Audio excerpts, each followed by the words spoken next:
ठीक है, तो हमने कल जो देख लिया था उसमें कुछ समझ आया था तुम लोगों को? पक्का? ठीक है,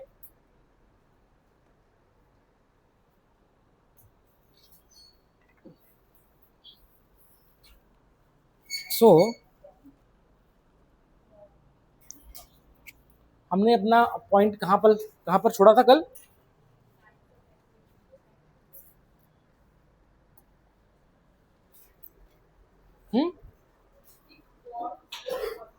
ठीक है, समझ आ गया था? स्पोर्ट्स क्या होते हैं? एक्सट्रीम कंडीशन में जो है वो क्या होते हैं, ये जो लोअर प्लांट्स होते हैं, फंगस होते हैं, ये अपने स्पोर्ट्स बना देते हैं। और होता क्या है कि जब फेवरेबल कंडीशंस आती हैं तो वो नॉर्मल बन जाते हैं। मेरी बात सुना? ठीक है, ये चीज़ है। तो हाँ, अब हम लिखेंगे इसी के अंदर सेकंड है,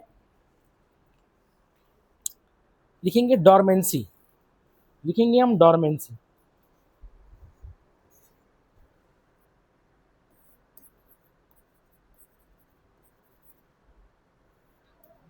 डॉर्मेंसी, डॉर्मेंसी का मतलब सो जाना। तो प्लांट्स क्या होते हैं कि वो जो है अनफेवरेबल कंडीशंस में देखेंगे वो क्या होते हैं, वो सो जाते हैं। तुमने देखा होगा उनके बीज, समझ आ गया? दे लाई डॉर्मेंट, जमीन में रहेंगे वो पड़े हुए, लेकिन जब फेवरेबल कंडीशन मिलेगी तो वो जर्मिनेट कर जाते हैं, उसको हम बोलते हैं डॉर्मेंसी। Is it clear? उसमें लिखेंगे reduction of metabolic activities, it is a reduction of metabolic activities in higher plants,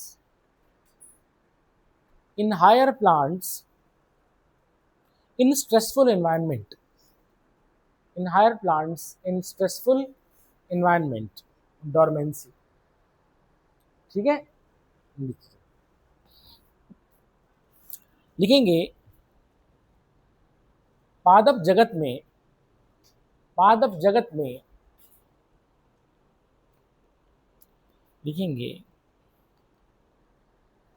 प्रतिकूल, प्रतिकूल पर्यावरण में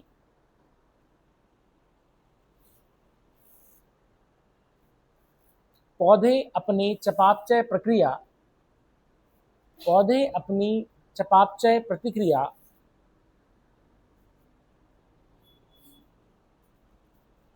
घटा देते हैं, घटा देते हैं। ठीक है, इसको बोलेंगे हम डॉर्मेंसी। अब लिखेंगे नेक्स्ट, इसी में ही है, hibernation. Next is your hibernation, शीत निद्रा।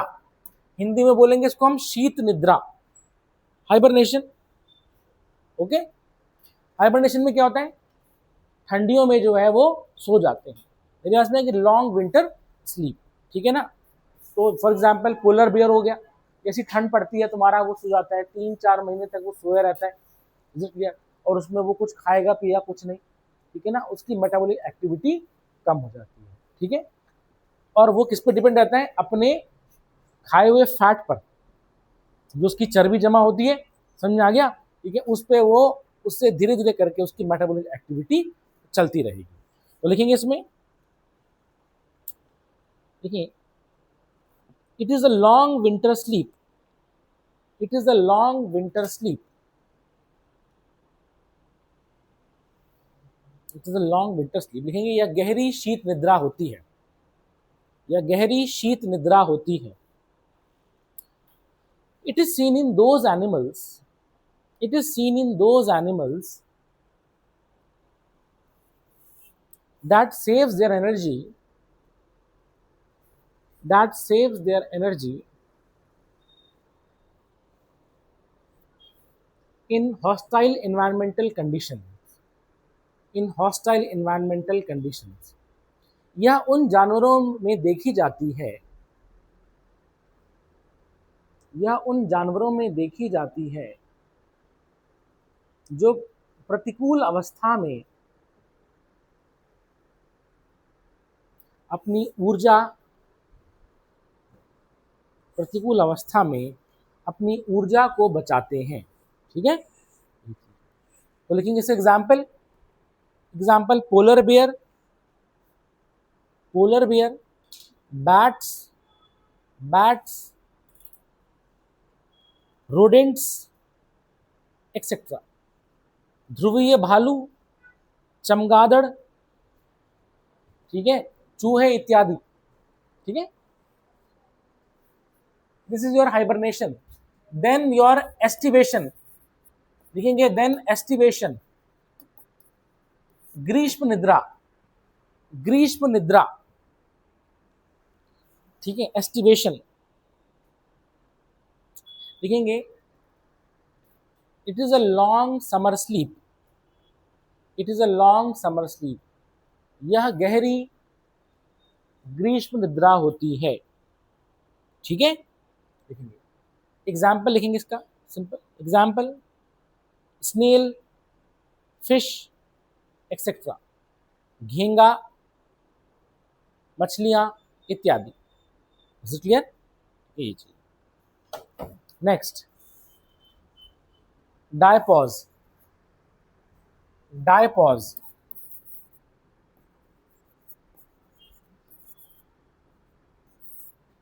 डायपॉज, डायपॉज को डायपॉज बोल देंगे, यह इसको इंग्लिश में बोलते हैं उपरति, उपरति, उपरति लिखेंगे, ठीक है।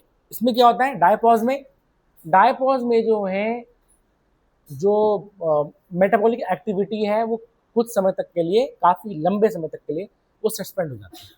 मेरे बात में आ गई, ठीक है, इसको हम बोलेंगे डायपॉज। जैसे कि हम देखते हैं कुछ जू प्लैंक्टन्स में ऐसा देखा जाता है, तो लिखेंगे इसमें, लिखेंगे it is a stage of suspended development, it is a stage of suspended development and it occurs in zooplanktons, and it occurs in zooplanktons in lakes and ponds, in lakes and ponds। लिखेंगे यह लिखेंगे निलंबित विकास की प्रक्रिया होती है, निलंबित विकास की प्रक्रिया होती है। लिखेंगे झीलों और तालाबों में, झीलों और तालाबों में रह रहे लिखेंगे जंतु प्लवांक में यह देखा जाता है, जंतु प्लवांक में यह देखा जाता है।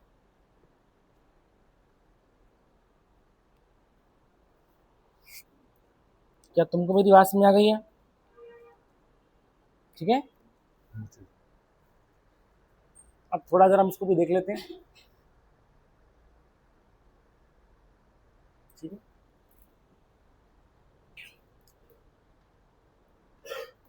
कहाँ था वो?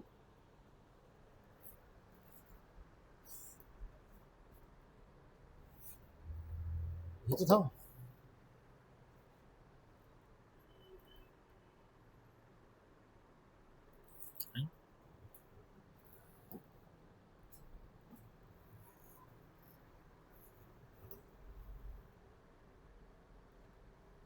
ठीक है, तो कल हमने इकोलॉजी देख लिया था।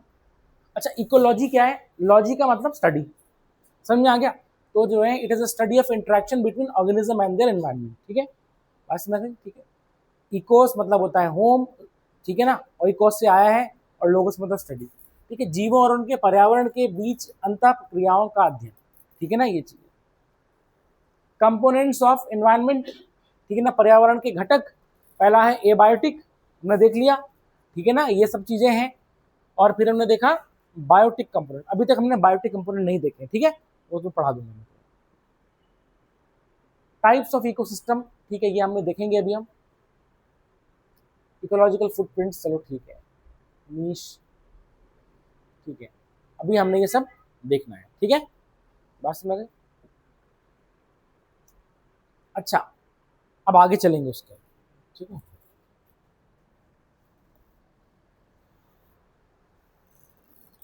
अब हम लिखेंगे नेक्स्ट इसी में टॉपिक अडाप्टेशंस, इसमें लिखेंगे अडाप्टेशंस, अडाप्टेशंस। एडाप्टेशंस, ठीक है, अनुकूलन, अडाप्टेशन अनुकूलन, ठीक है, अडाप्टेशन अनुकूलन। देखिए क्या होता है कि ऑर्गेनिज्म अपने इन्वायरमेंट के अकॉर्डिंग क्या होते हैं, अडाप्ट हो जाते हैं। अगर वो अडाप्ट हो जाते हैं तो ठीक है, उनकी जिंदगी चलती रहेगी, नहीं तो वो सिस्टम से हटा दिए जाएंगे। मेरे पास में ठीक है। तो अडेप्टेशन में क्या है, अनुकूलन, मतलब अपनी जो है जैसी उनकी परिस्थिति है, जैसा इन्वायरमेंट है, वो अपने को उस हिसाब से ढाल लेंगे या ढाल लेते हैं।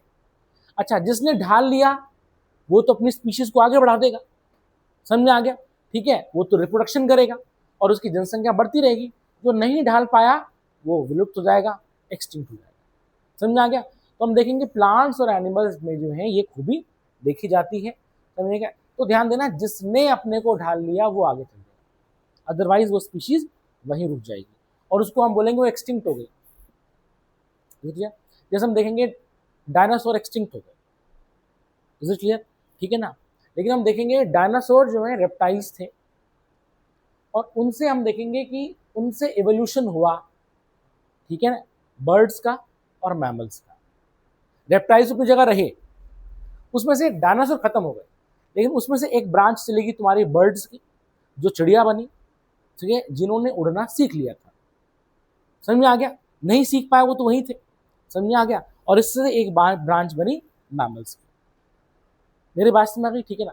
तो मैमल्स के हम देखेंगे सर्वाइवल रेट इनका ज्यादा होता है, मेरी बात समझ में आ गई, ठीक है ना। वो हम देखेंगे क्यों, इज इट क्लियर, ठीक है। तो ये है एडाप्टेशन, मतलब उसी रेप्टाइल में हम देखेंगे कि अगर फेदर्स आए, बहुत लंबे समय का वो रहा होगा ड्यूरेशन, फेदर्स आए तो ऑब्वियस सी बात है वो क्या बने, बर्ड्स बन गए, पक्षी बन गए, समझे।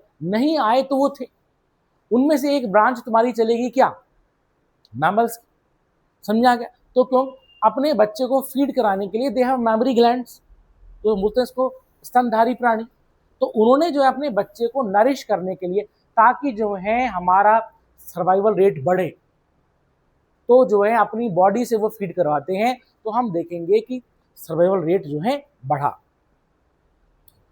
मेरी बात समझ गई, मतलब ये है कि जैसे तुम क्लास 10 तक थे, कुछ लोग क्लास 10 में रहे, कुछ लोग तुम्हारे जो है साइंस ले ली आगे जा करके, किसी ने कॉमर्स ले ली, किसी ने जो है आर्ट्स ले ली, इज इट क्लियर। ऐसे करते करते हम देखेंगे, लेकिन ब्रांच वहीं से ही आएगी, समझ में आ गया। तो ये क्या होता है, ऐसे करके जो ये लाइन चल रही है, यहाँ से ऐसे करके ब्रांचिंग हो जाएंगी, इज इट क्लियर। यहाँ से फिर ब्रांचिंग हो गई, फिर ब्रांचिंग हो गई, ठीक है ना, यहाँ से आगे ब्रांच हो गया, ऐसे करते करते एक ब्रांच यहाँ चलेगी।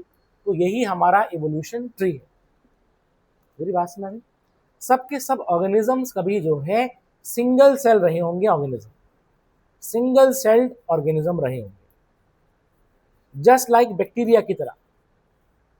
बैक्टीरिया से ही आगे जाकर के, ठीक है, बने हैं सारे ऑर्गेनिजम्स। अब ऑर्गेनिज्म में यहाँ पर जो है प्लांट्स भी हैं, एनिमल्स भी हैं, समझ आ गया, सारे सारे।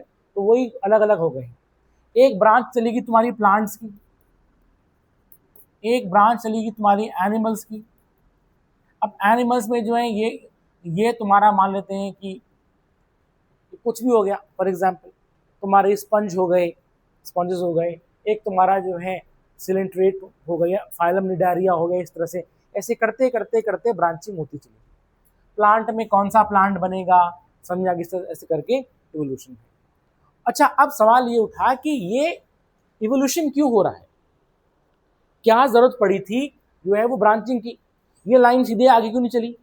क्योंकि ध्यान देना कि कंडीशंस हॉस्टाइल थी, तो जिन्होंने अपने को ढाल दिया, चेंज कर दिया, तो उनकी स्पीशीज आगे बढ़ गई। तो हम देखते हैं यही लाइन से जो है ऐसे करके ब्रांचिंग होती चली गई। इज इट क्लियर, ये चीज, this is known as adaptation.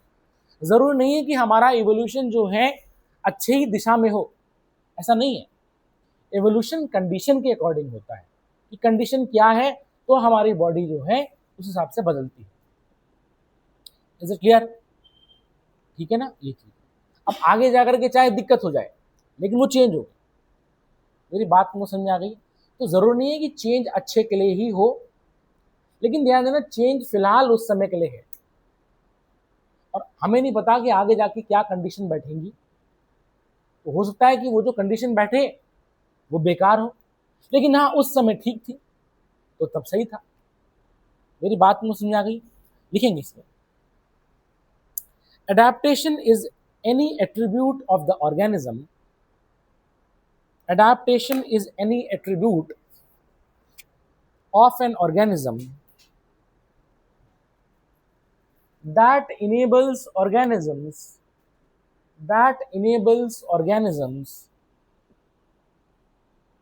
to survive and reproduce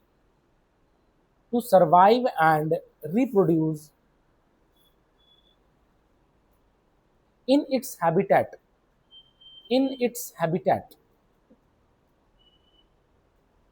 समझ में आ गया? It is the degree to which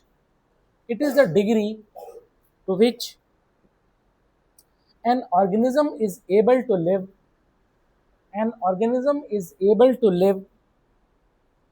and reproduce in a given sets of habitats.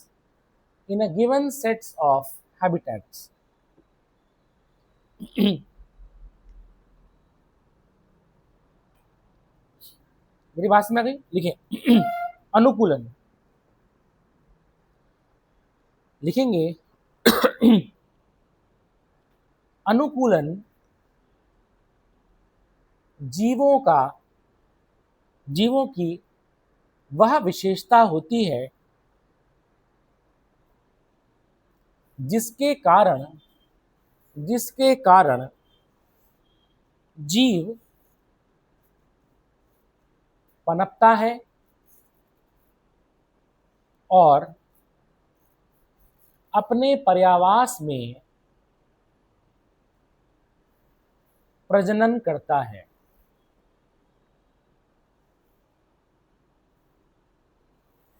ठीक है, लिखेंगे, ठीक है, यह किसी विशेष पर्यावासों में अपने को जीवित रखने और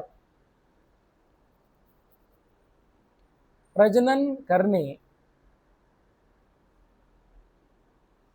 की विशेषता होती है।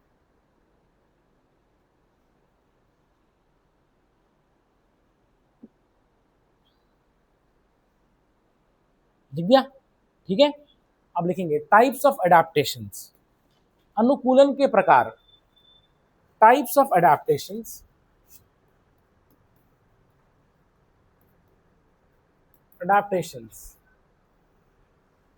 तो सबसे पहले मॉर्फोलॉजिकल एडाप्टेशन,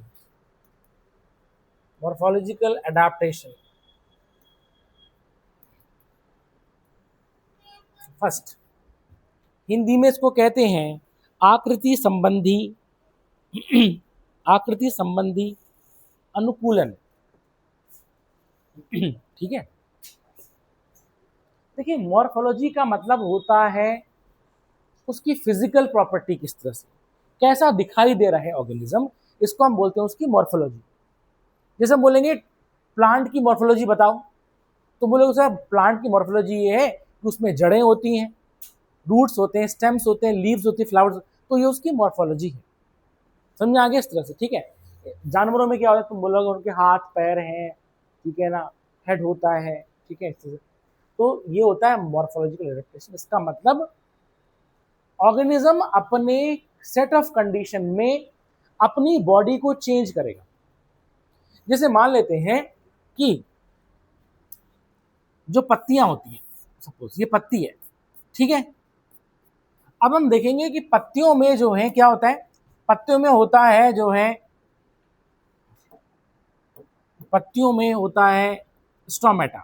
क्या होता है? Stomata, this is known as stomata. और स्टोमेटा क्या होती हैं? ओपनिंग्स होती हैं। क्या होती है? ओपनिंग्स होती हैं on the surface of leaves. ठीक है, इसके थ्रू क्या होता है, वाटर लॉस होता है। क्या होता है, वाटर लॉस होगा, है ना। इसी के थ्रू तो हम देखते हैं वाष्पोत्सर्जन किया जाता है पादप जगत द्वारा, ठीक है ना। तो इससे वाटर लॉस होगा। अब क्या होगा कि अगर डेजर्ट है, मरुस्थल है, पानी बहुत कम बरसेगा, और अगर जो है यहाँ पर वाटर लॉस चलता रहा तो वो तो प्लांट डेड हो जाएगा। तो उसकी जो है लीव्स, सपोज ये लीफ की सरफेस है, तो उसकी लीफ की सरफेस पर हम देखेंगे एक थिक लेयर जो है क्यूटिकल की बन जाती है। ये हम देखेंगे क्यूटिकल की थिक लेयर बन गई, जिससे कि पानी को प्रिजर्व करेगा, और उसमें स्टोमेटा जो ओपनिंग्स होंगी वो काफी हद तक कम होती है। मेरी बात समझ में गई। तो जिससे कि क्या होगा कि मतलब जो है प्लांट अंदर से बच जाए। मेरी बात समझ गई। थिक क्यूटिकल होगी, डायरेक्ट सनलाइट से बचे, और यहाँ से जो है ट्रांसपिरेशन कम से कम। Is it clear? ठीक है, तो ये हम देखेंगे, इसको बोलेंगे morphological adaptation. Is it clear? समझ आ गया? तुम देखते हैं कि बॉडी की जो मॉर्फोलॉजी है, कुछ पत्तियां जो है नॉर्मल पत्तियां पतली होती हैं, और उसमें पत्तियां तुम्हारी थोड़ी सी लेदरी टाइप की होंगी, उसमें क्यूटिकल ज़्यादा होगा, जिससे कि वो पानी को प्रोटेक्ट करेगी, पेड़ को बचाएगी। समझ में आ गया? तो अलग अलग पत्ती अगर तुम्हें दिखाई दे रही है, इसका मतलब अपने पर्यावरण के अनुकूल है।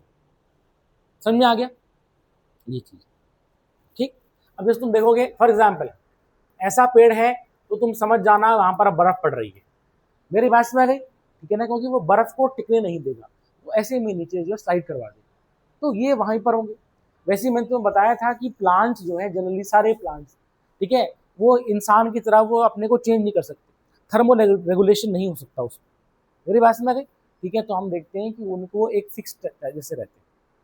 Is it clear? ठीक है, तो लिखेंगे इसमें एग्जाम्पल, इसमें एग्जाम्पल लिखने मॉर्फोलॉजिकल एडेप्टेशन में लिखेंगे desert plants have thick cuticle, desert plants have thick cuticle on their leaf surface, on their leaf surface and stomata arranged in deep pits, काफी गहराई में होंगे, in deep pits to minimize water loss through transpiration, to minimize water loss through transpiration। लिखेंगे मरुस्थल में, मरुस्थल में लिखेंगे वनस्पति के पत्तियों के ऊपर, वनस्पतियों के पत्तियों के ऊपर लिखेंगे क्यूटिकल की मोटी परत रहती है, और उनके स्टोमेटा, क्यूटिकल की मोटी परत रहती है और उनके स्टोमेटा काफी गहराई में स्थित होते हैं, जिसके कारण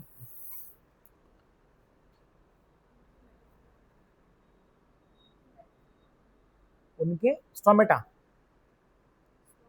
हाँ स्टोमेटा काफी गहराई में होते हैं। आगे क्या बोला मैंने? होते हैं, लिखेंगे जिससे उन पौधों में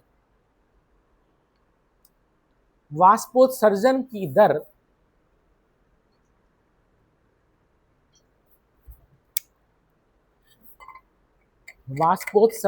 दर घट जाती है,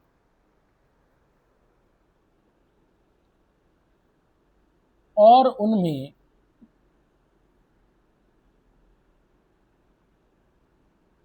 लिखेंगे और उनमें जल ग्रहण अधिक, और वह अधिक जल ग्रहण कर सकते हैं। ठीक है, और वह अधिक जल ग्रहण कर सकते हैं। क्यों? क्योंकि लॉस नहीं हो रहा है। ठीक है, इसका नेक्स्ट एग्जांपल, इसी का दूसरा एग्जांपल लिखेंगे। अच्छा, जैसे कुछ प्लांट्स होते हैं कि उनमें पत्तियां ही नहीं है, क्योंकि जितनी पत्तियां होंगी उतने स्टोमेटा होंगे, जितने स्टोमेटा होंगे उतने ट्रांसपिरेशन होगा, वाटर लॉस होगा। तो वो कहते हैं ना रहेगा बांस न बजेगी बांस, उनमें पत्तियां ही होंगी और उनमें जो है क्या होगा कि उसमें फोटोसिंथेसिस स्टेम करेगी, जो तना होगा ना वो करेगा। मेरी बात समझ गई? तभी तुम देखेंगे कि जैसे तुम अगर कैक्टस को देखोगे वो ग्रीन रहता है, मेरी बात, क्योंकि उसमें पत्तियां नहीं होती, स्पाइन्स भी हैं क्योंकि वो ट्रांसपिरेशन कम करेगा। तो ऐसे के तने जो है हरे होंगे जिससे कि फोटोसिंथेसिस तनों द्वारा किया जाएगा। अदरवाइज देखते हैं नॉर्मल प्लांट्स में क्या होता है कि वुड होती है, वुड होगी और वो ब्राउन टाइप की होती है, उसमें जो है क्या होता है तब तुम्हारी पत्तियां होंगी, पत्तियां करेंगी फोटोसिंथेसिस, लेकिन पत्तियां होंगी तो स्टोमेटा होगा। Is it clear? लिखेंगे इसमें example, some desert plants like Opuntia, some deserts plant like opunita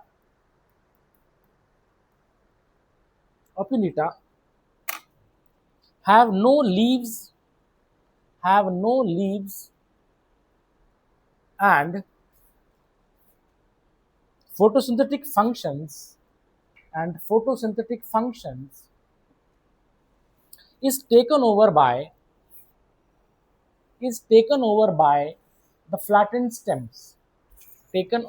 the flattened stems, ठीक है।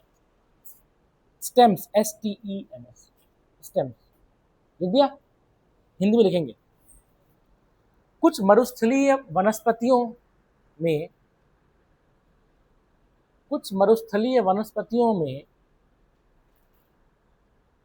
जैसे ओप्यूनिटा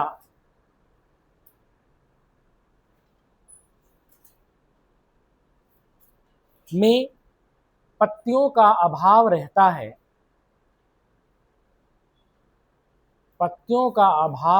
है और उनमें प्रकाश संश्लेषण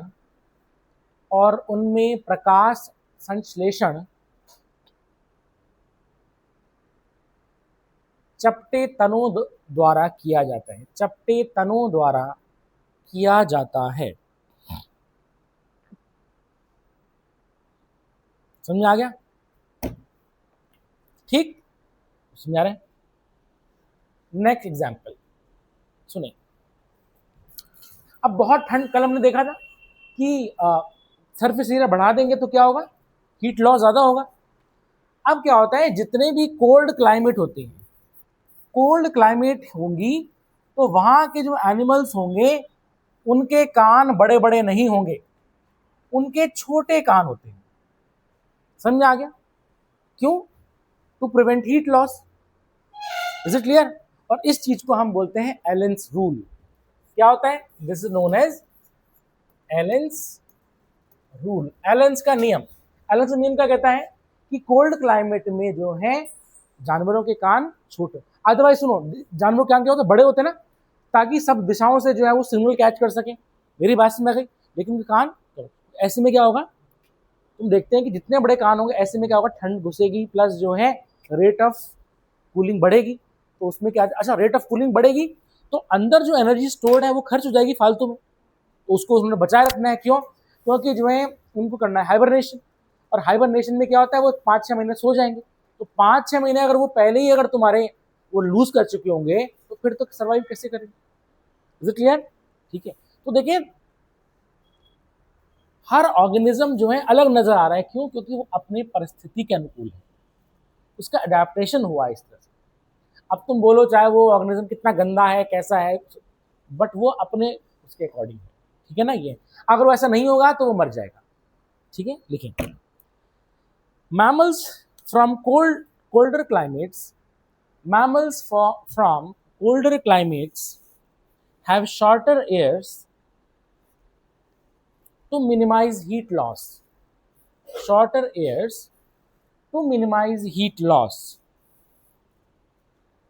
This is called as Allen's rule. Allen's rule. लिखेंगे, ठंडी जलवायु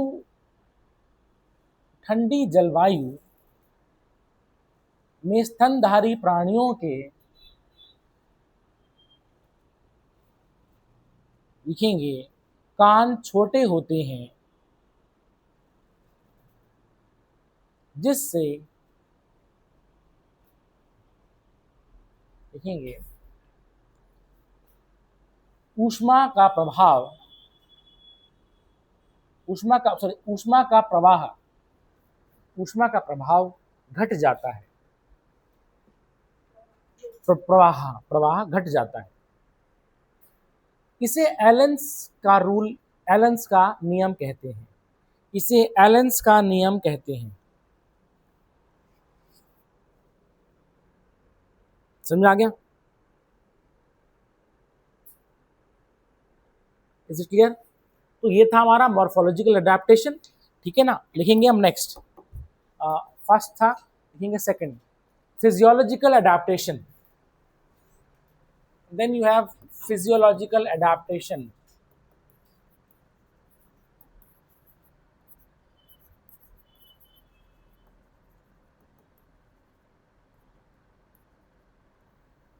अब एक तो था हमारा स्ट्रक्चर और एक है फिजियोलॉजी। हिंदी में इसको बोलते हैं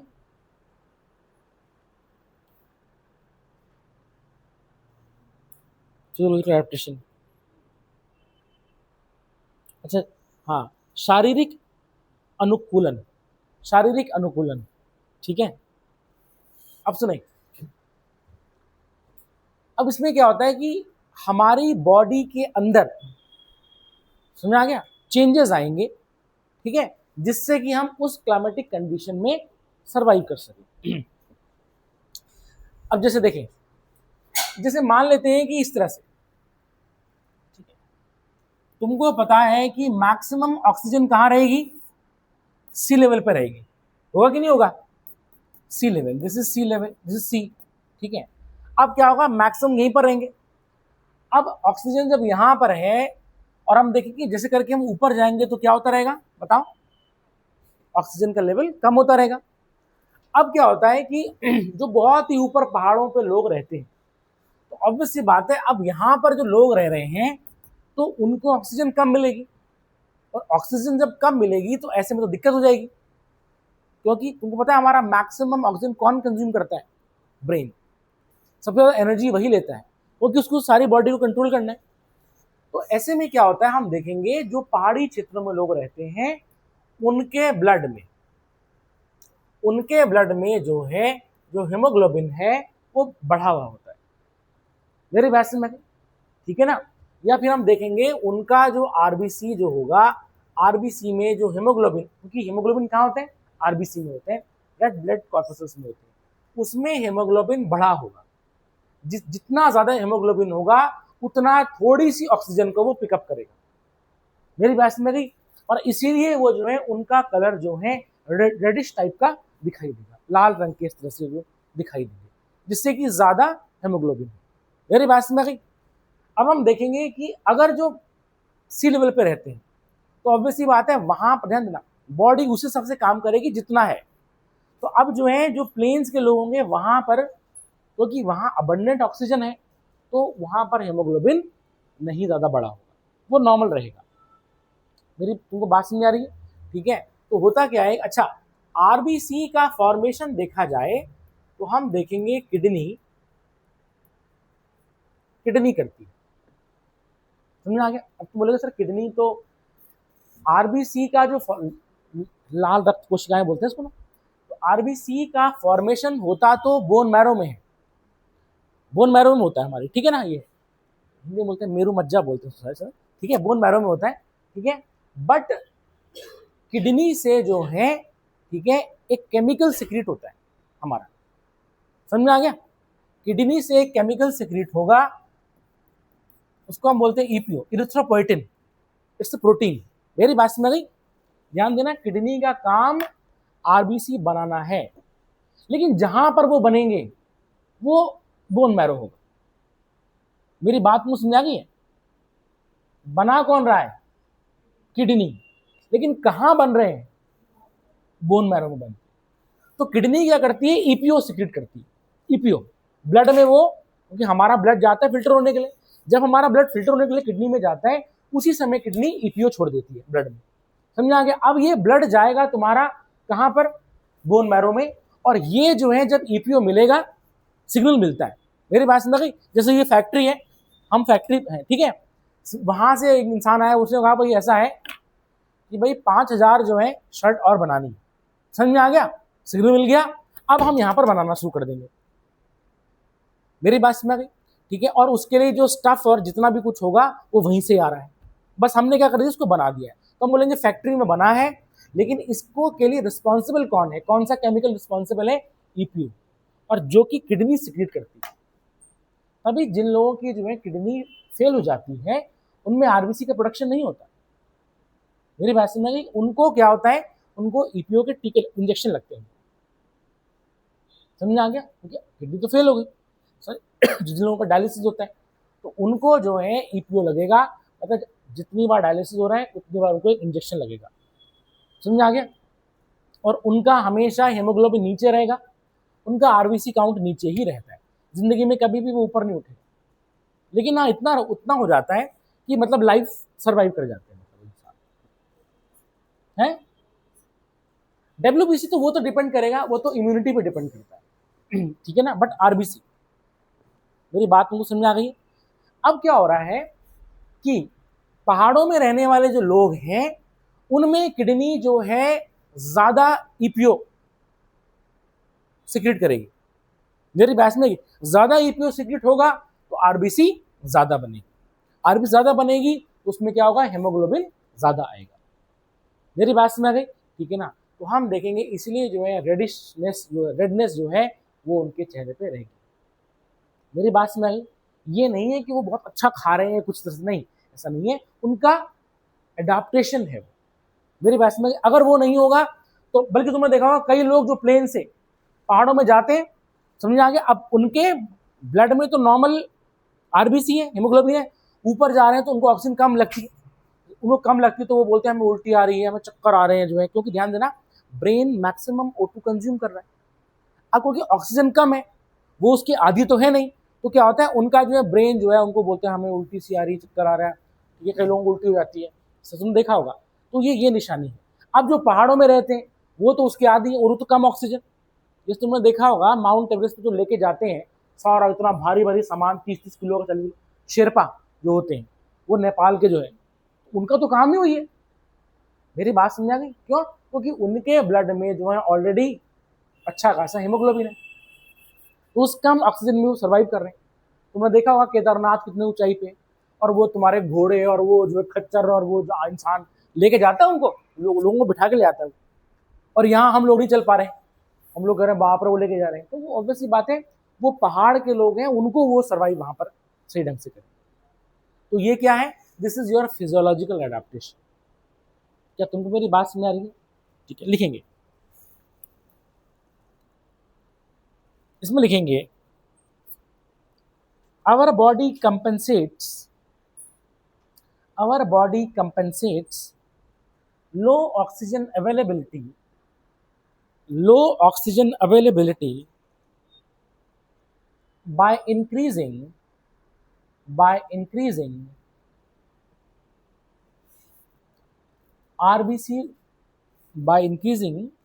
RBC production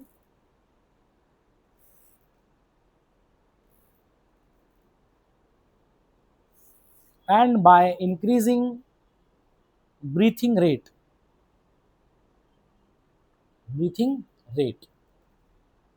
लिखें, हमारा शरीर कम ऑक्सीजन को संतुलित करने के लिए लिखेंगे लाल रक्त कोशिकाओं का उत्पादन बढ़ा देता है। समझ में आ गया? ठीक है, और श्वास दर भी बढ़ जाती है,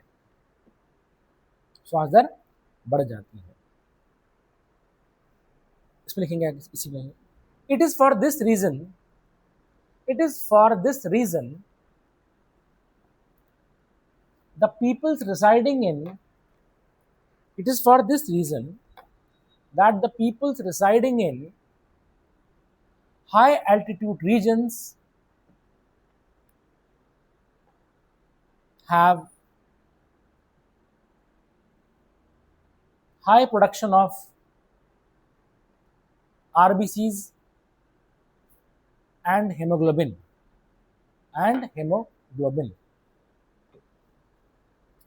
because in the high altitude region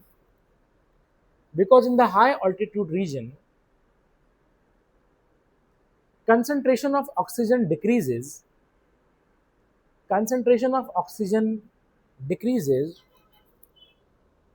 comma, to compensate this decrease,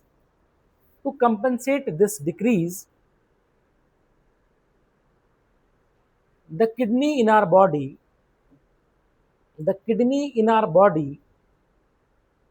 secretes erythropoietin.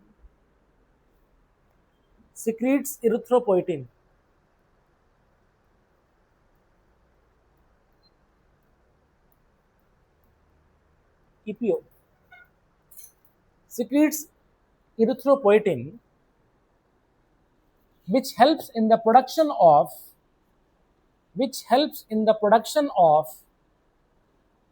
RBCs, in bone marrow. ठीक? And therefore the reddish appearance is seen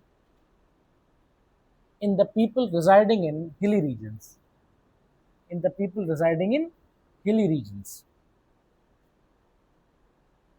पक्का?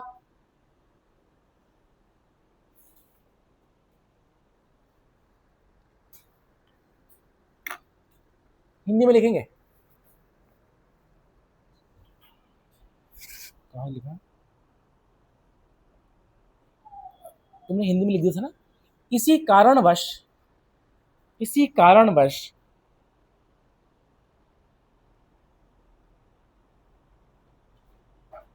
ऊंचाई पे रहने वाले लोगों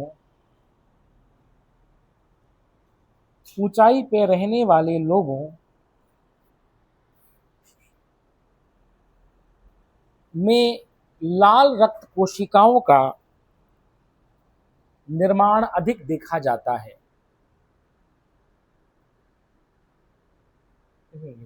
क्योंकि उच्च स्थलीय क्षेत्रों में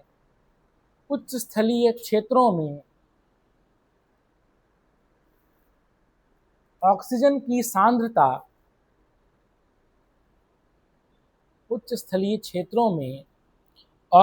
की सांद्रता घट जाती है। इसको संतुलित करने के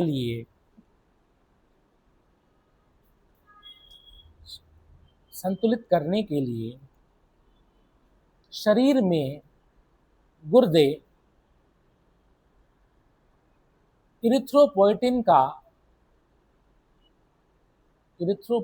का अधिक स्राव करते हैं,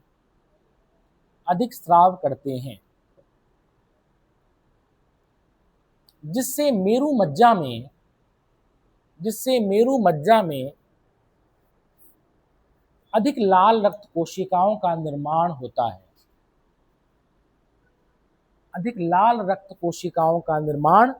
होता है।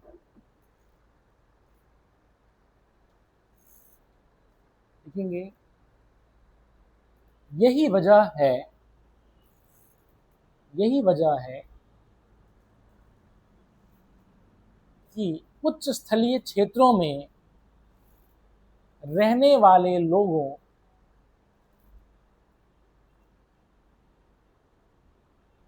की त्वचा में लालपन देखा जाता है।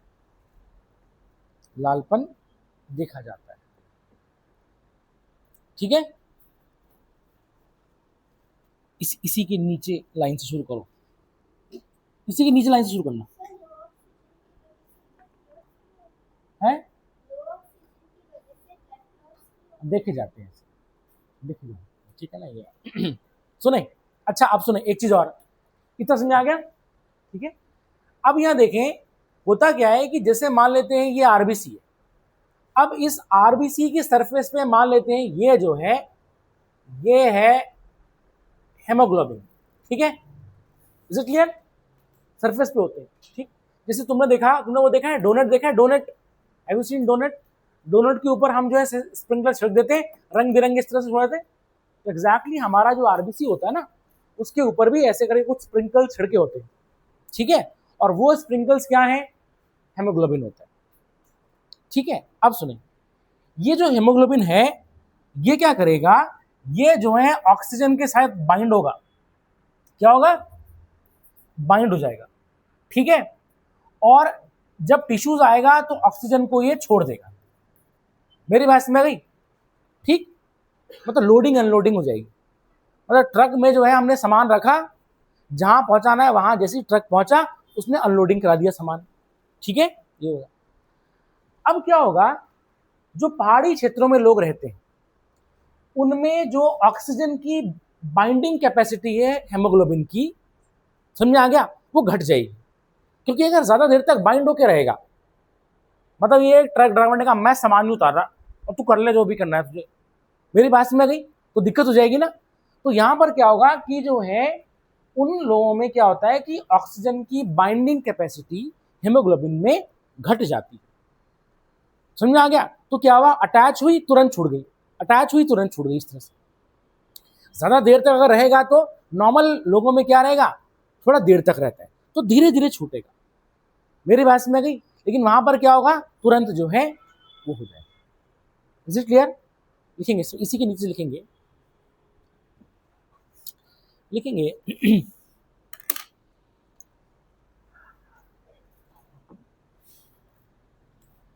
इसमें, the people residing in higher altitude regions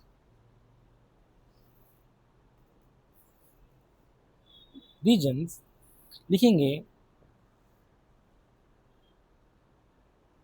higher altitude regions लिखेंगे, हैव देयर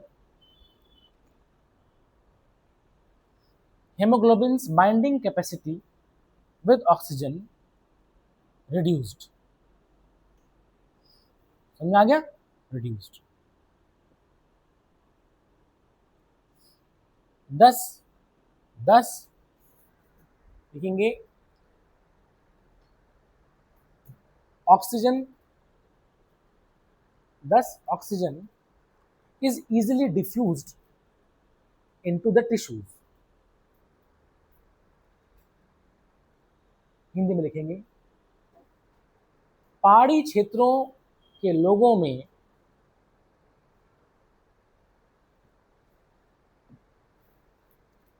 ऑक्सीजन की हेमोग्लोबिन में बंधने की क्षमता घट जाती है,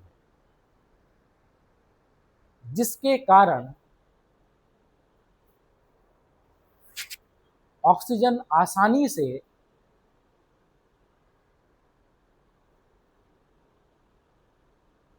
लिखा, ऑक्सीजन आसानी से हेमोग्लोबिन को छोड़कर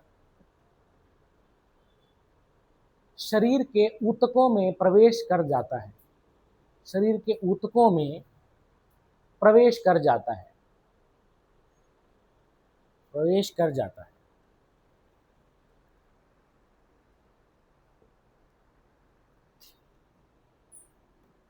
इज इट क्लियर, ठीक है, ये चीज,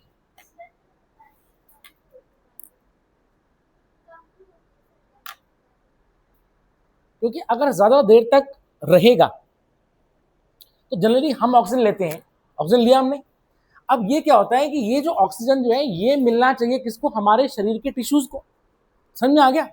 और बेसिकली क्या होता है कि ये ऑक्सीजन बंध गया, ठीक है, मतलब इस ऑक्सीजन को हमारे टिश्यूज तक कौन लेके जाएगा, हेमोग्लोबिन, समझ में आ गया। जैसे हमारे टिश्यूज आते हैं ये अनलोड होता है, ये तुरंत छूटेगा तुम्हारा, और ये किसको मिलेगा? टिश्यूज को मिलेगा। अब अगर ज्यादा देर तक वो अटैच रहेगा, नॉर्मल कंडीशन देखते हैं कि थोड़ा देर तक अटैच रहता है, लेकिन वहां पर क्या होगा, क्योंकि ज्यादा देर तक रहेगा तो फिर तो ऑक्सीजन की कमी हो जाएगी। एक तो वहां ऑक्सीजन ऑलरेडी कम है, ऊपर से हम देखेंगे कि ऑक्सीजन जब आ रहा है तो क्या होगा, ज्यादा देर तक रहेगा तो टिश्यूज को कम ऑक्सीजन मिलेगा, इसलिए हम देखेंगे वहां पर क्या होगा, वो बाइंड होगा और कुछ देर बाद तुरंत छूट जाएगा, जिससे कि टिश्यूज को आसानी से ऑक्सीजन मिल सके। मेरी बात समझ, इज इट क्लियर? ठीक है। तो देखिए हमारी बॉडी कैसी बिहेव कर रही है कि मतलब जो है उसको पता है कि रिक्वायरमेंट क्या है, और उस हिसाब से जो है क्या होता है, उस हिसाब से वो चीज उसकी जनरेशन टू जनरेशन फ्लो करेगी। अब मान लेते हैं कोई पहाड़ में है, समझ में आ गया, ठीक है ना, और उसकी पीढ़ी और पत्नी कितनी पीढ़ी प्लेन्स में आ गई, लेकिन क्योंकि जो ब्लड लाइन है, जो उसकी जेनेटिक्स है, वो चीज उसमें आ चुकी है, एकदम से रिमूव नहीं होगा। ये नहीं कि एक पीढ़ी बाद जो है मतलब उसमें ऐसी चीजें नहीं देखी जाएंगी, नहीं, आगे तक हम देखेंगे वो देखी जाएगी, क्योंकि एवोल्यूशन जो है, चेंजेस, समझ आ गया, एकदम से नहीं होगा, धीरे धीरे करके जो है, हाँ कई जनरेशन, 1000 साल 2000, तब हम देखेंगे धीरे धीरे ये चीजें कम होने लगेगी, लेकिन एकदम से नहीं होता है।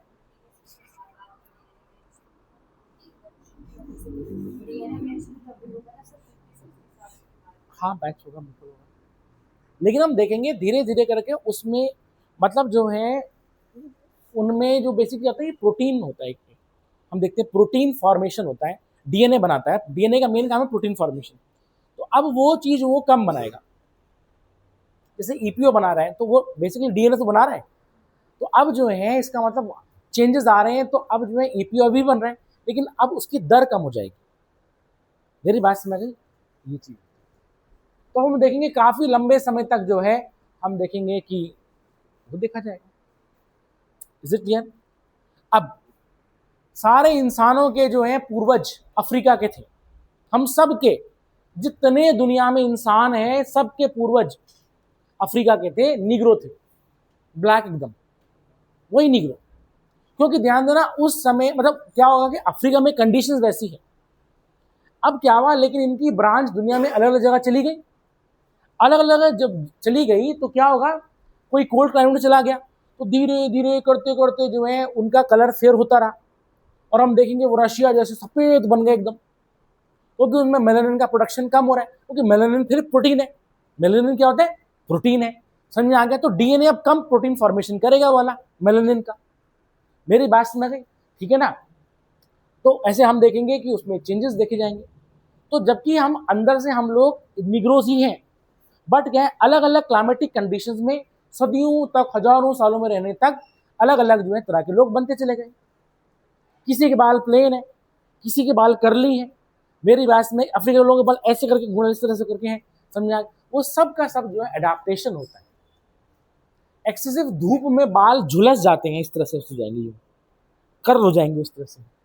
मेरी बात समझ गई, ठीक है, अडेप्टेशन है, तो यही चीज तो हम देख रहे हैं। मेरी बात समझ गई, मॉर्फोलॉजिकल अडेप्टेशन, ठीक है, अफ्रीका के लोग बड़े लंबे चौड़े हैं, उनके बाल ऐसे घुंघराले हैं, इस तरह से हैं, ठीक है, रशिया के अलग होंगे, समझ में आ गया, ब्रिटेन के अलग होंगे, क्यों? क्योंकि जगह का फर्क है, सिंपल सी बात है। Is it clear? ठीक है, ये चीज है। हाँ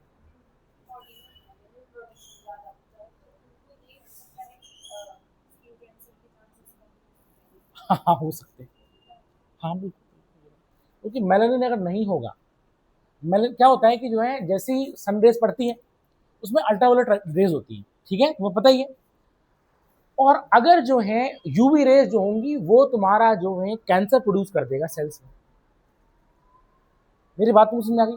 तो उससे बचने के लिए जो है बॉडी एक नेचुरल प्रोटीन सिक्रेट करेगी सेल्स में, और ऑब्वियस बात है सरफेस पर, क्योंकि अंदर तो सनरेज नहीं जा रही ना, ऊपर, समझ आ गया, ठीक है, तो वहां पर क्या होगा सेल्स में मेलानिन का प्रोडक्शन बढ़ जाएगा।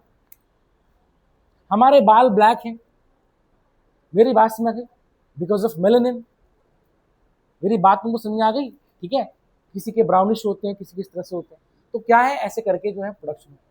अब हम देखेंगे अगर मेलानिन का प्रोडक्शन नहीं होता तो ऑब्वियसली बात है कैंसर हो जाएगा। अब अफ्रीका के लोग ज़्यादा डार्क हैं क्योंकि जो है उनकी बॉडी एक्सेसिव अमाउंट में मेलानिन सिक्रीट कर रही है, तो वो बहुत डार्क होंगे। लेकिन अगर वो नहीं करते तो उन पे कैंसर होता है और वो सारी की सारी स्पीशीज खत्म हो जाती। मेरी बात मुझे समझ आ गई? क्योंकि इक्वेटर और ट्रॉपिकल रीजन में ज़्यादा सनलाइट पड़ती है ना, बताया था, इंसोलेशन ज़्यादा पड़ती है, तो ज़्यादा अमाउंट ऑफ सनलाइट रिसीव होगी। अब कोल्ड कंट्री में रहने वाले गोरे लोग हैं क्योंकि वहां पर जो है सन की जो रेडिएशन है वो काफ़ी हद तक कम आ रही है, इसलिए वहां ज़रूरत नहीं है। मेरी बात में बॉडी वही चीज़ बनाएगी जिसकी ज़रूरत है। मेरी बात में कि नहीं है तो नहीं बनाएगी, सिंपल। समझ आ गया? ईपीओ का फॉर्मेशन वहां हुआ जहां पर ऑक्सीजन की डिफिशियंसी है। समझ आ गया? जहां नहीं है वहां तो जरूरत ही नहीं। समझ आ गया? और ये सारा काम हमारा डीएनए करता है। मेरी बात में कि कौन डीएनए का मेन क्या काम क्या है? सिंथेसिस ऑफ प्रोटीन, प्रोटीन का निर्माण। समझ आ गया? तो प्रोटीन किस तरह से बनेगा, क्या बनेगा, ये चीज है। इसका मतलब डीएनए जो है देख रहा है किस चीज की जरूरत है, और अगर उसमें चेंज नहीं हुआ, हम ये क्या पढ़ रहे हैं, अडेप्टेशन से पढ़ रहे हैं, अडेप्ट हो गए। हमारे इंडियंस के बाल ब्लैक हैं क्योंकि ऑब्वियसली बात है यहाँ higher amount of solar radiation पड़ती है। कई लोगों के बाल ब्राउनिश होते हैं, कई के बाल, ठीक है ना, तो डिपेंड करेगा कि कहाँ का है। Is it clear? हालांकि मान लेते हैं कि कोई इंडियंस जो है तुम्हारा कनाडा चला गया या रशिया चला गया, तो हम देखेंगे उसकी पीढ़ी दर पीढ़ी जो है वो डार्क होगा, और हम देखेंगे उसके बाल अलग से होंगे। ठीक है, मेलानिन प्रोडक्शन अभी भी हो रहा है क्योंकि एकदम ग्रेजुअल नहीं होगा कि जैसे ही वो बिल्कुल एयरपोर्ट से पहुंचा और मेलानिन का प्रोडक्शन बंद हो गया। चेक इन भी नहीं करवाया उसने। ठीक है, धीरे धीरे जनरेशन टू जनरेशन जो है उसमें चेंज आएगा, और हमने देखा चेंज नहीं हुआ। अफ्रीका के लोग थे डार्क कलर्ड, और वही बाद में रशिया के लोग बने। कलर का डिफरेंस कितना है? मेरी बात समझ गई? ठीक है, तो ये चीज है, वही अफ्रीका थे, वही चाइना के लोग बने, वही इंडिया के लोग बने। Is it clear? ठीक है ना, तो ये अडेप्टेशन होती है। मेरी बात तुमको समझ आ गई? और अडेप्टेशन हो रहा है क्योंकि वक्त की डिमांड है। समझ आ गई? आज से अगर तुम 20 साल पहले होते तो मैं तुम्हें इकोलॉजी एनवायरनमेंट नहीं पढ़ा रहा होता, उस समय आता ही नहीं था क्वेश्चन। हाँ, अब आ रहा है, तो वक्त की डिमांड है तो तुम पढ़ रहे हो, नहीं होता तो नहीं पढ़ते, भाड़ में जाए ecology environment. Is it clear? सुने, इसलिए कहते हैं क्या, इसलिए कहते हैं कि अगर ईश्वर ने संसार बनाया तो प्रजाति फिक्स होनी चाहिए थी, बनाया समझा, लेकिन हम देखें चेंजेस हो रहे हैं ना, और हर समय चेंजेस हो रहे हैं। मेरी बात समझ, इसका मतलब बनाया नहीं है। समझा गया? ठीक है, ऑर्गेनिजम्स अपने कंडीशन के अकॉर्डिंग बदल रहे हैं। मेरी बात समझ, and the God created the world in 6 days, इंसानों को बनाया उसने, उसके बाद वो चुपचाप सो गया। बट उसके बाद इवोल्यूशन कैसे हो रहा है? समझ में आ गया? अफ्रीका के लोग कहां से आए और रशिया के लोगों को किसने बनाया? फिर उसने तो एक जैसा इंसान बनाया था ना। समझ में आ गया? इसका मतलब क्या हो रहा है कि मैंने यहां पर तुम्हें एक चीज बताई थी, ब्रांचिंग उसने बनाया होगा तो ये बनाया होगा, बाकी ये ब्रांचिंग जो तो फिर समय के साथ हुई होगी। Is it clear? समय के साथ साथ। ठीक है, जैसे मैं तो बताऊँ, इसलिए हम बोलते हैं कि नहीं पॉसिबल है ऐसा। ठीक है, क्रिएशनिज्म इज नॉट पॉसिबल, हाँ एवोल्यूशन पॉसिबल है। समझ आ गया? जीव किसने बनाए नहीं है, वो बनते चले गए, और अभी भी एवोल्यूशन हो रहा है। तो पता है कि हम पहले जो है 4 पैरों पर चलते थे, क्वाड्रुपल थे हम, जैसे चलते हैं जानवर। ठीक है, और हमने क्या किया, हमने जो है अब फिर 2 पैरों पर चलने लगे। ठीक है, 2 पैरों पर चलने लगे। ठीक, वक्त की डिमांड थी।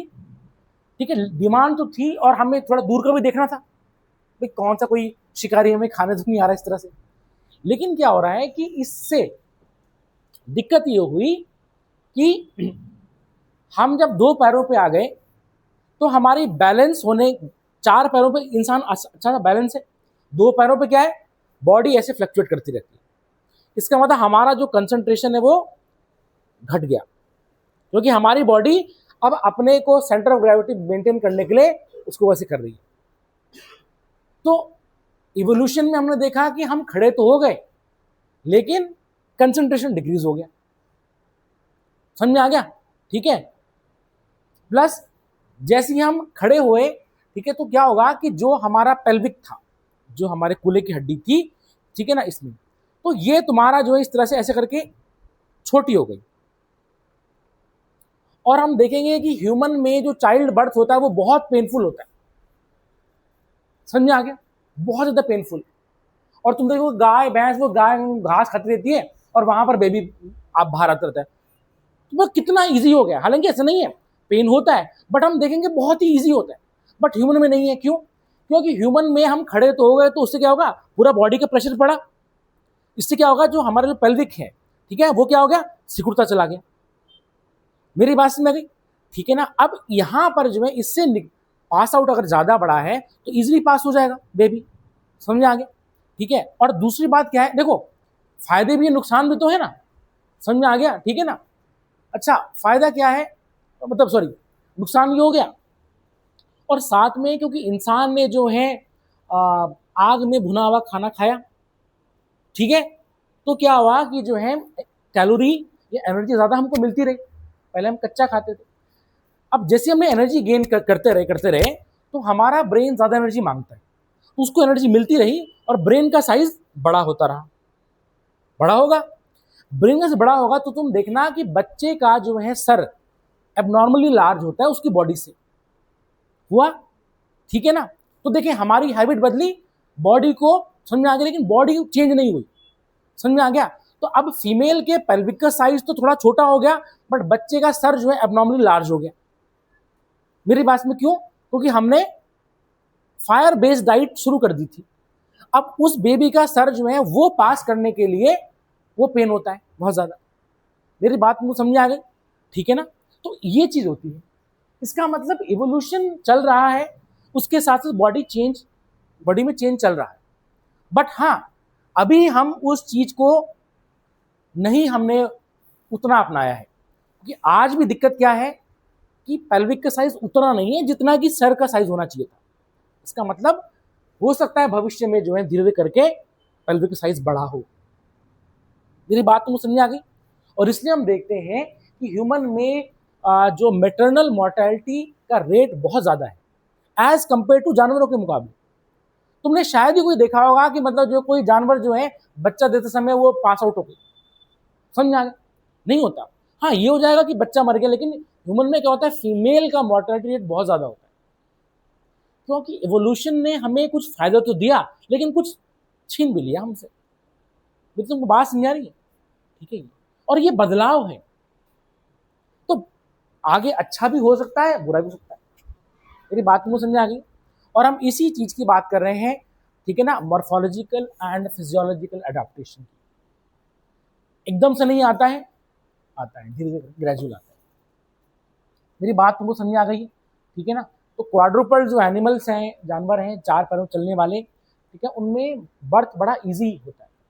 और ह्यूमन क्योंकि बाइपेडल हो गया, मतलब 2 पैरों पे, उसमें बर्थ मुश्किल हो गया। ठीक है।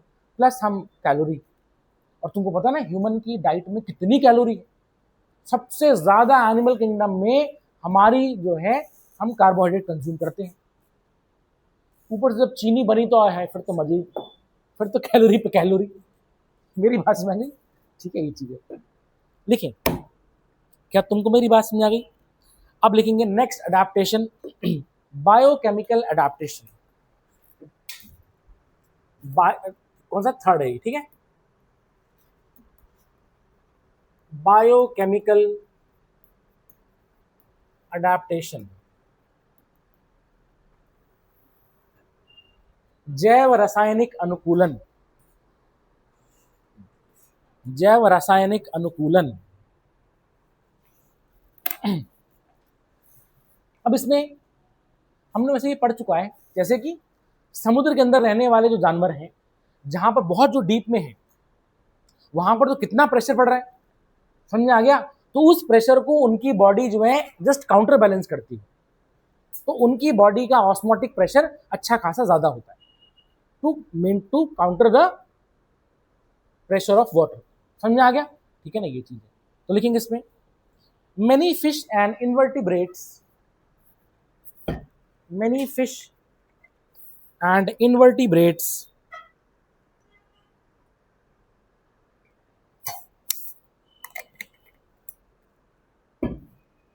lives at great depth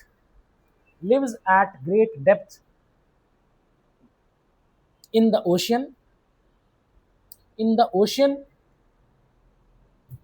where pressure could be greater than 100 times than 100 times than the normal atmospheric pressure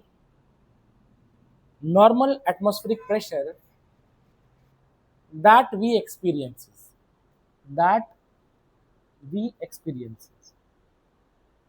लिखें, कई मछलियां और, अरे इन्वर्टिब्रेट्स को क्या बोलते हैं?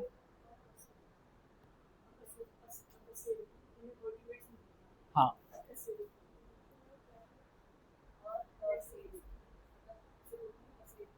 अच्छा, कसेहू, अकसेहू, अच्छा ठीक है। लेकिन ये कई मछलियां और अकसेहू महासागरों की गहराइयों में रहते हैं, जहां पर लिखेंगे दाब, वायुमंडलीय दाब से 100 गुना अधिक होता है। ठीक है,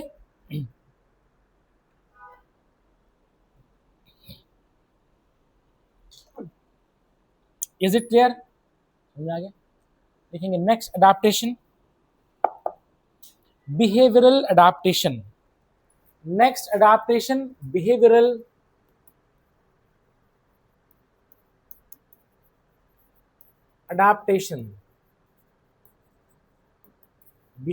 adaptation,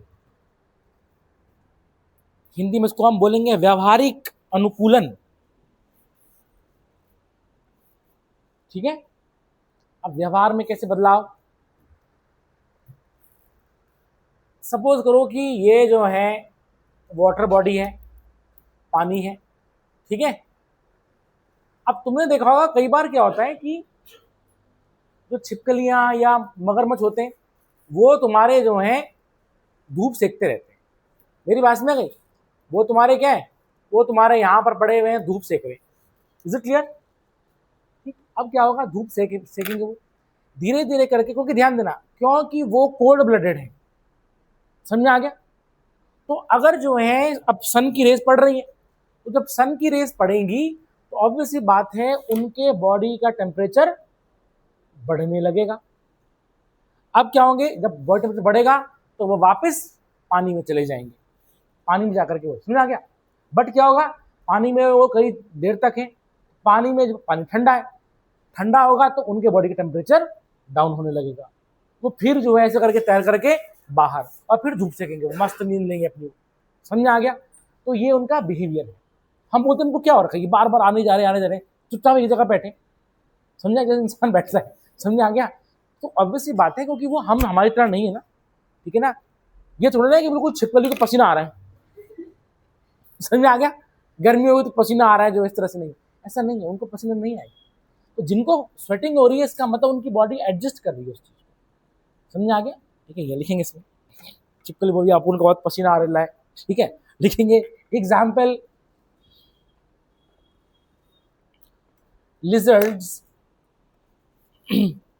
bask in the sun, bask, B-A-S-K, bask, lizards basks in the sun when their body temperature drops,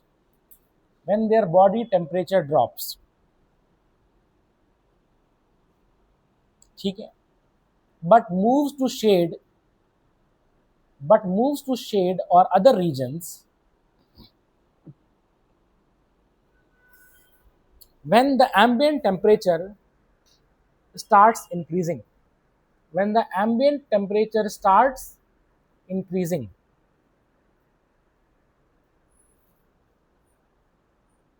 समझ में आ गया ये चीज है,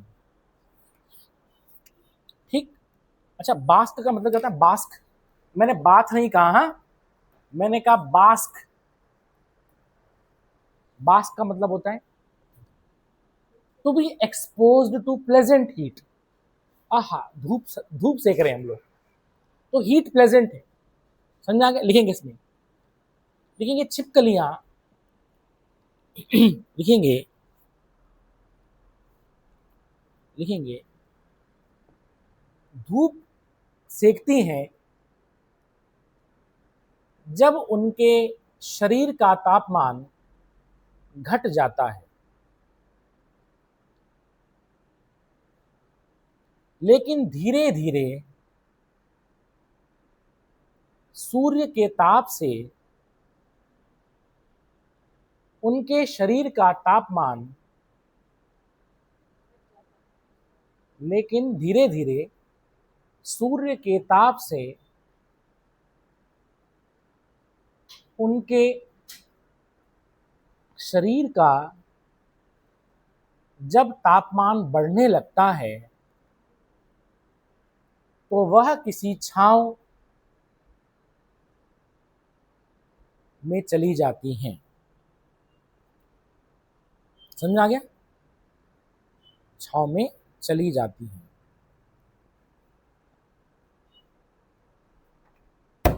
इज इट क्लियर? समझ आ रहा है? तो आज के लिए इतना ही, ठीक है।